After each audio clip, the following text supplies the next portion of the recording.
윤 대통령을 구속 기소하면서 검찰은 증거인멸 우려와 공범들에 대한 영향 등을 사유로 들었는데요. 당시와 달라진 것이 없고 오히려 상황은 더 악화된 듯한데도 검찰이 즉시 항고를 하지 않은 건 결국 윤 대통령 단 한 사람을 풀어주기 위해 자기 부정까지 한 셈이란 비판이 나옵니다. 김현지 기자입니다. 지난달 검찰은 윤석열 대통령 구속 취소 신문에서 재판부에 여전히 증거인멸 염려가 크다고 했습니다.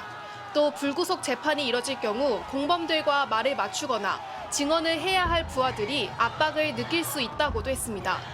구속 기간을 시간으로 따져야 한다는 윤 대통령 측 주장에 대해서도 지금껏 구속 기간은 시간이 아닌 날로 계산했다고 반박했습니다.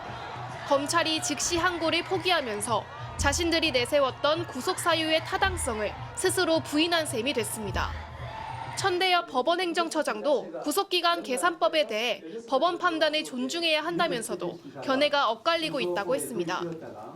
확립된 판례는 없긴 하지만 이제 말씀하신 것처럼 이제 날을 기준으로 하는 경우가 많은 것 같긴 합니다. 윤 대통령 측이 문제 삼고 있는 공수처 수사권도 앞서 5차례 서울중앙지법과 서울서부지법에서 문제 없다고 했습니다.